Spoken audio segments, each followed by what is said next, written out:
بسم اللہ الرحمن الرحیم، میں ہوں بلال ڈار۔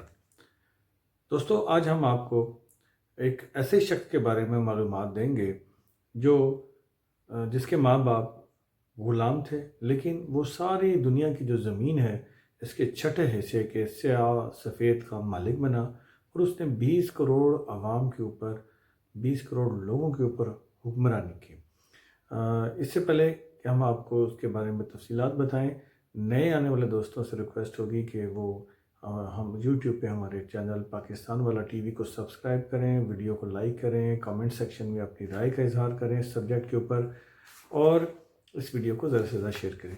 تو آئیے اس شخص کے بارے میں معلومات لیتے ہیں قرۃ العین حسن کی زبانی، اور دیکھتے ہیں قرۃ العین حسن اپنی آواز سے ہمیں اس بارے میں کیا بتاتی ہے۔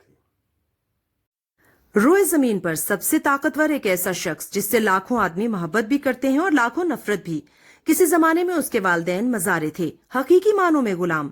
زمین کے ساتھ ساتھ ان کی خرید و فروخت بھی ہوتی تھی، لیکن ایک زمانہ ایسا بھی آیا کہ دہقانی والدین کا یہ بیٹا ساری زمین کے چھٹے حصے کا حکمران بن گیا۔ اس کے ہاتھ میں 20 کروڑ لوگوں کی زندگی اور موت تھی۔ اس کا نام جوزف سٹالن تھا، لیکن اصلی نام آیوسیف وسارو نیووچ ڈزبکاؤ شاولی تھا۔ جوزف سٹالن 1889 میں روسی تیل کے ذخیروں کے قریب ایک چھوٹے سے تاریک اور بوسیدہ مکان میں پیدا ہوا۔ اس مکان کا ماہوار کرایہ 6 شلنگ تھا۔ جوزف سٹالن جارجیا کا رہنے والا تھا۔ جارجیا کے باشندے آج بھی اپنی زبان بولتے ہیں۔ سٹالن بھی 20 برس کی عمر تک جارجین زبان بولتا رہا۔ امریکہ میں غلامی کی لعنت دور ہونے سے 3 برس پہلے زار الیگزینڈر دوم نے روس میں غلام مزارے کا قانون ختم کر دیا۔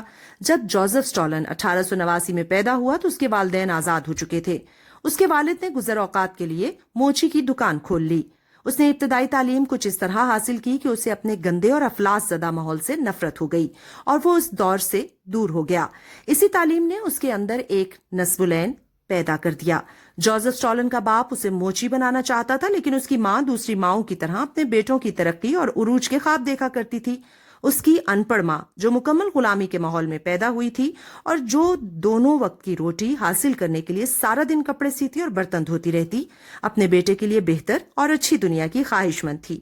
وہ اکثر چرچ میں جا کر مقدس ماں کے مجسمے کے سامنے شمع جلا کر گھنٹوں اپنے بیٹے کے لیے دعائیں مانگتی اور روتی رہتی۔ اس کی خواہش تھی کہ اس کا بیٹا ایک پادری بن جائے۔ اسے اپنی مشقت کی پرواہ نہ تھی، وہ ایک مقدس مقصد کے لیے کام کرتی تھی۔ اس نے کسی نہ کسی طرح اپنے بیٹے کے لیے ایک مذہبی وظیفہ حاصل کر لیا اور جوزف سٹالن ایک مذہبی ادارے میں پادری کی تعلیم و تربیت کے لیے داخل ہو گیا۔ وہاں وہ چند برس رہا۔ پھر ایک دن جب وہ 15 برس کا تھا، ایک واقعہ رونما ہوا۔ بذات خود یہ چھوٹا سا واقعہ تھا، لیکن اس کے نتائج اتنے گہرے ثابت ہوئے کہ اس نے دنیا کو ہلا کر رکھ دیا۔ بات فقط اتنی تھی کہ جوزف سٹالن کے ہاتھ ایسی کتاب لگ گئی جس نے تاریخی عالم میں ایک انقلاب برپا کر دیا۔ اس کتاب سے زیادہ آج تک دوسری غیر مذہبی کتاب اثر انگیز ثابت نہیں ہو سکی۔ وہ کتاب کارل مارکس کی تصنیف کیپٹل یعنی سرمایہ تھی۔ اس کتاب نے جوزف سٹالن کے جذبات کو اس طرح متحرک کر دیا کہ وہ فوراً کارل مارکس کے آدمیوں کے ساتھ خفیہ سرگرمیوں میں مشغول ہو گیا۔ اس کتاب سے وہ اتنا متاثر ہوا کہ اس نے اپنی زندگی عوام کے مفاد کی خاطر گزارنے کا تہیہ کر لیا۔ اس نے اس افلاس کے خلاف بغاوت کر دی جس میں روس کے 1 کروڑ کسان بے دست و پا زندگی گزار رہے تھے، اور یہ افلاس اس حد تک بڑھ چکا تھا کہ ہم اس کا تصور بھی نہیں کر سکتے۔ بہت سے روسی کسانوں کے پاس نمک خریدنے تک کے بھی پیسے نہ ہوتے۔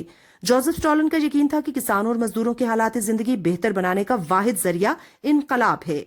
اس کی انقلابی سرگرمیوں کے سبب اسے مذہبی تربیتی ادارے سے نکال دیا گیا۔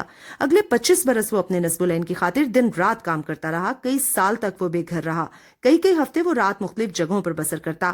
اپنے نصب العین کے لیے وہ 8 برس قید خانے میں تکلیفیں برداشت کرتا رہا، لیکن اس مصیبت کے دور میں بھی وہ ہمیشہ اپنی پارٹی کے لیے کام میں مصروف رہا۔ وہ انقلابی تقریریں کرتا اور سینٹ پیٹرز برگ میں خفیہ طور پر ایک انقلابی اخبار شائع کرتا۔ جوزف سٹالن اس قسم کے انقلاب پسندوں میں سے تھا جو اپنی آزادی ہی نہیں بلکہ اپنی زندگی کی بھی پرواہ نہیں کرتے۔ جب 1905 کا انقلاب ناکام ہوا تو لینن اور ٹراتسکی اپنی جان بچانے کے لیے سوئٹزرلینڈ بھاگ گئے، لیکن جوزف سٹالن اپنی زندگی کے خطرے کے باوجود روس ہی میں رہا۔ زار روس کی پولیس ہر وقت اس کی تلاش میں رہتی اور اگر وہ ان کے ہاتھ آ جاتا تو کسی دیوار کی طرف اس کا منہ کر کے اسے گولی سے اڑا دیا جاتا۔ جلا وطنی کے زمانے میں لینن چوری چھپے روس میں اشتراکی ادب بیچتا رہا۔ ایسے مضمون سگریٹ کے کاغذوں پر لکھے ہوتے اور انہیں شراب کے ڈرموں میں چھپا کر روس میں درآمد کیا جاتا۔ جوزف سٹالن ان مضمونوں کو اپنے خفیہ اخبار میں شائع کرتا۔